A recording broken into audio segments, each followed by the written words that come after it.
Welcome to today's discussion. Our topic of today is on back titration. But as a reminder, we had talked about titration, and we said titration is a process of running a solution from the burette to a solution in the conical flask until you observe the color change. And we said the color changes when the reaction between the two solutions is complete. We also talked about three types of titration experiments. That is, we talked about direct titration, we talked about back titration, and number three, we also talked about redox titration. In direct titration, we normally have two reagents, and also in redox titration, we have two reagents or reactants. But when it comes to back titration, one of the indications that we are doing back titration is that back titration has three reagents. And in this case, under back titration, two reactions take place. In the first reaction is where we react the given solution, which is an acid in our case, plus the carbonate, or it can also be a metal. In this case, the acid is usually in excess, and therefore, once the carbonate has completely reacted with the acid, some of the acid remains, which is going to react with another provided standard solution. That is the excess or the unreacted acid will be titrated against the given alkali, or what we can call the base. By definition, back titration is a process where excess standard solution, in this case our excess standard solution is 0.4 molar hydrochloric acid, is added to the analyte.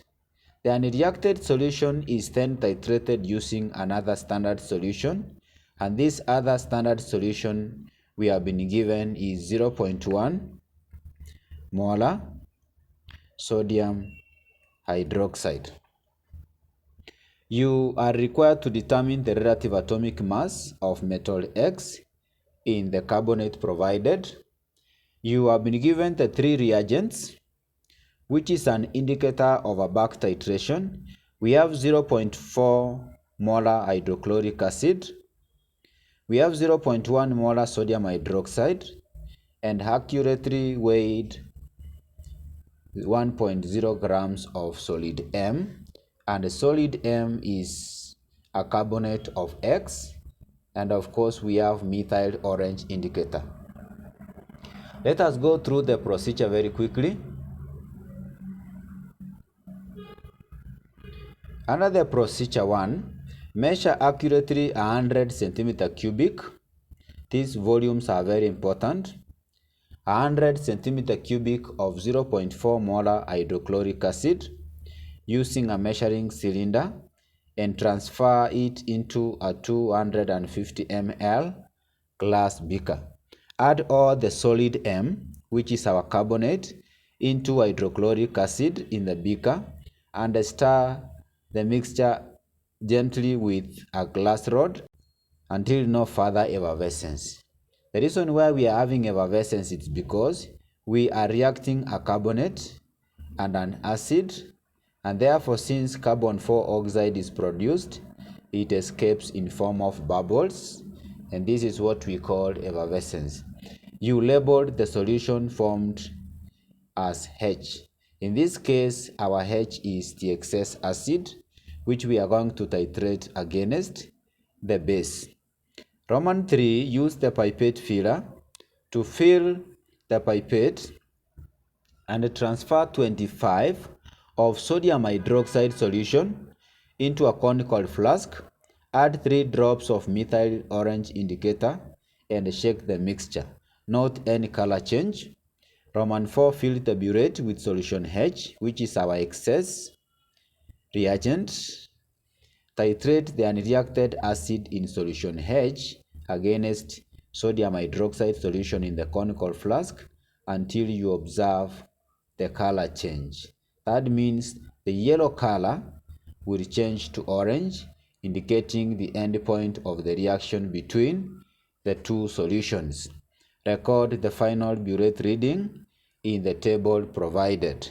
We repeat the procedure 2 more times so that we can get the exact or the consistent value which we are going to apply going down in our calculations. We have been given the table to complete. Now to fill the table, the initial burette reading is usually at 0, and I want to keep the initial burette reading at 0 centimeter mark. And if you do the first titration experiment, assuming the final volume is at 11.9, you repeat the second one, you get a figure of 11.8, and the third one gives you a figure of 11.8. This will be our final burette readings, and we have our initial burette readings at 0. If you want to calculate the volume used in our first trial, we take final minus initial, you get 11.9. In the second, 11.8 minus 0, you get 11.8. And in our third trial, 11.8 minus 0, you get 11.8. And by so doing, you have now filled the table completely. How do we award marks in this case? For a complete table, as long as you have the realistic values, that is values which are below 50, which is the capacity of the burette, you get 1 mark. For the decimal points, you get 1 mark, and the decimal points must be consistent. That is, across our table, we have used 1 decimal point. Then we have the principle of averaging. The distances between your values must allow an error of plus or minus 0.1, which we have maintained throughout our table, and therefore you get 1 mark. Then the fourth mark is the accuracy mark. If you do this experiment accurately and you get the exact volume of solution H that was required to react with 25 centimeter cubic of the alkali, then you are going to score 1 mark for the accuracy, translating to a total of 4 marks. That means a student can always get 3 free marks. That is in case one has not attempted the practical, but instead he has gone ahead to fill the table. Having done our table very well, we now go to part B and calculate the average volume of solution H. To get the average volume, you simply add the 3 values, then you divide by 3. That is, we take 11.9, we add 11.8, we add 11.8, then everything we divide by 3, and this one gives us 11.83 centimeter cubic as our final average volume. In cases where the answer is not exact, a student is required to write the answer correct to 2 decimal places. We move to part C, and in part C we are told calculate the number of moles of sodium hydroxide solution in 25 centimeter cubic. Remember we have been given the molarity of sodium hydroxide, and it was 0.1 molar. If you have been given the molarity of this solution here, the molarity refers to the number of moles in 1000 centimeter cubic, and therefore we can say in 1000 centimeter cubic we have 0.1 moles. but they want us to calculate the number of moles in 25, and therefore in 25 centimeter cubic, what are we going to have? If you cross multiply, we are going to have 25 multiplied by 0.1. We divide everything by 1000, and this translates to 0.0025 moles, and that is our answer to part C, Roman 1.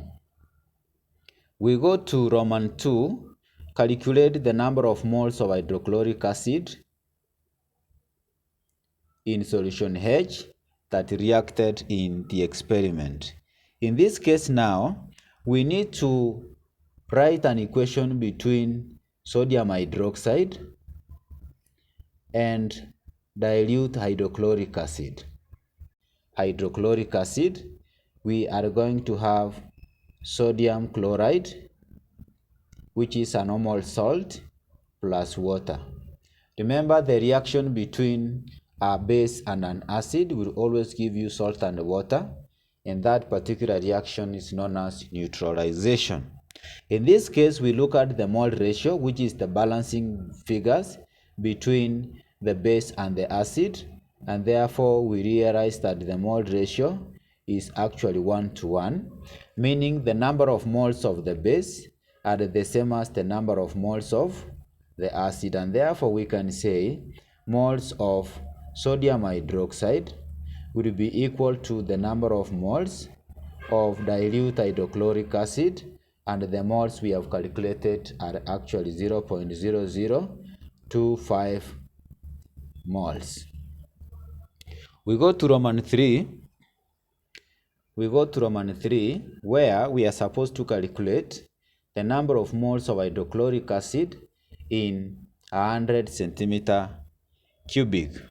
Remember, the number of moles of hydrochloric acid that we have here are 0.0025 moles, and these moles are contained in the volume that reacted with 25 of the base, and the volume that we got was 11.83 centimeter cubic. If 0.0025 moles are in 11.83 centimeter cubic, we need to calculate the number of moles in 100 centimeter cubic of solution H. If you cross multiply, we are going to have 100 multiplied by 0.0025. We divide everything by 11.83, and this one gives us an answer equal to 0.02113 moles. Now we are moving to part D.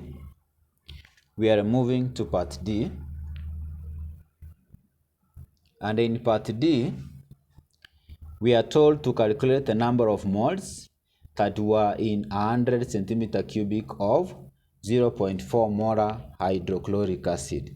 Once we have the molarity, we should always know that these are the number of moles in 1 liter, and 1 liter has 1000 centimeter cubic. Therefore, if 1000 centimeter cubic contains 0.4 moles, what about in 100 centimeter cubic? In 100 centimeter cubic, we are going to have 100. We multiply by 0.4.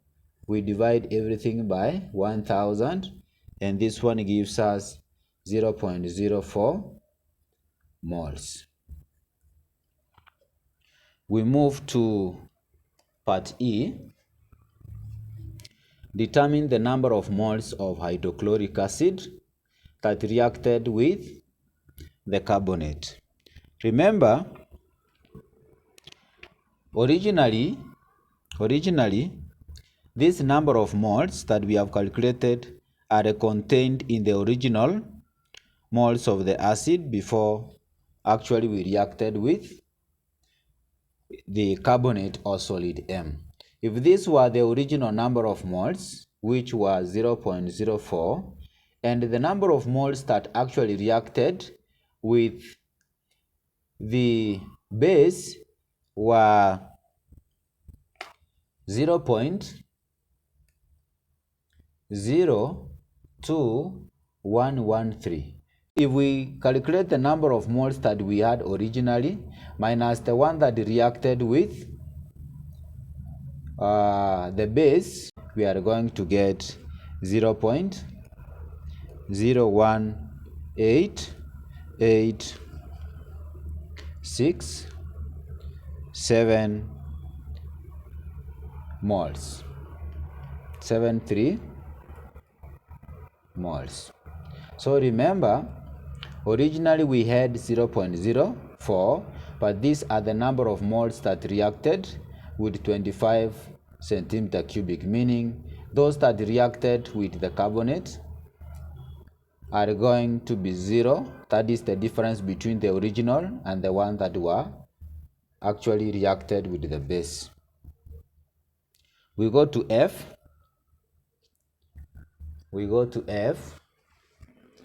F, Roman 1, write the equation for the reaction between hydrochloric acid and the carbonate. We have a hydrochloric acid solution. We react it with our X carbonate,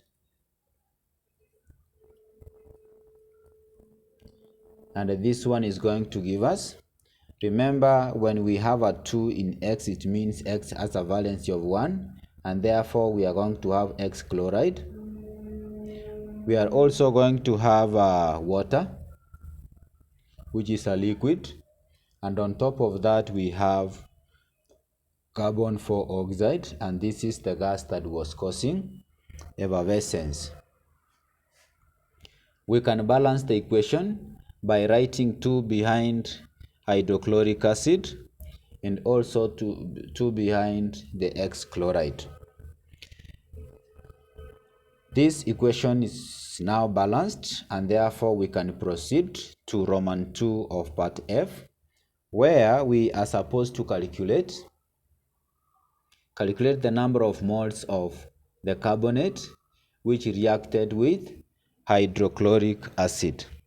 We need to look at the mole ratio between the acid and that of the carbonate, and therefore the mole ratio between hydrochloric acid and that of the carbonate, looking at the balancing figures, is actually 2:1, meaning the number of moles of the carbonate are going to be half those of hydrochloric acid, and therefore now, to get the moles of the X carbonate, we simply take 1/2, we multiply by the number of moles of hydrochloric acid, and the number of moles of hydrochloric acid we have calculated were actually 0.0188673.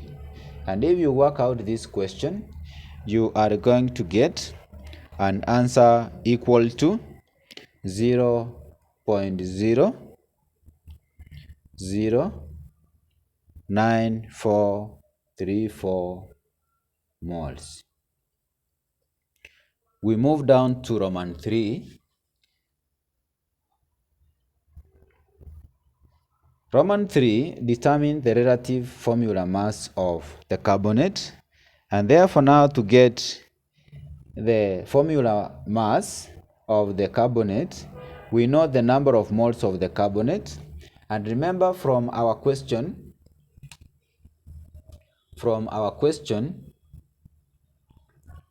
it is clear that we had exactly 1 gram of the X carbonate. And if that is the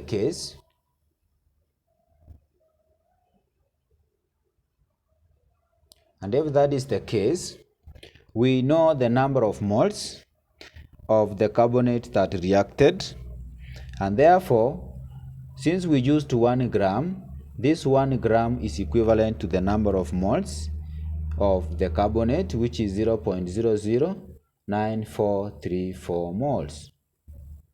If 0.009434 moles are equivalent to 1 gram, what about 1 mole?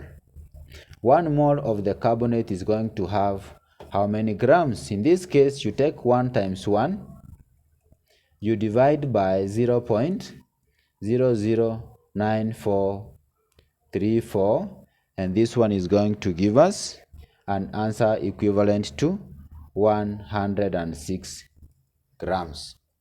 Once we have the formula mass of the carbonate, we can now proceed and calculate or determine the relative atomic mass of X.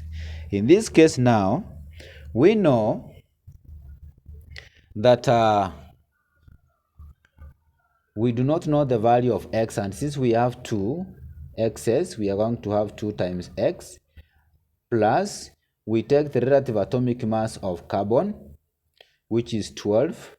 We add that of oxygen, which is 16, but remember we have 3 oxygens and therefore we multiply by 3, and this one must give us a total of 106. In this case now, we are going to have 2x here. This is 12. 16 times 3 is 48. 48 plus 12, you get 60. 60 will be equal to 106. If you take 60 to the other side, 2x is going to be equal to 46. And therefore, if you divide by 2 on both sides, our x is going to be equal to 23. And that becomes the relative atomic mass of X. In the cases where you've been told to give the identity of this particular metal, then the identity is going to be sodium, because sodium is the one that has a relative atomic mass of 23. Thank you for watching and welcome to our channel. And in case you haven't subscribed, kindly take 1 second and click the subscribe button so that anytime we do a video like this, you'll automatically be notified.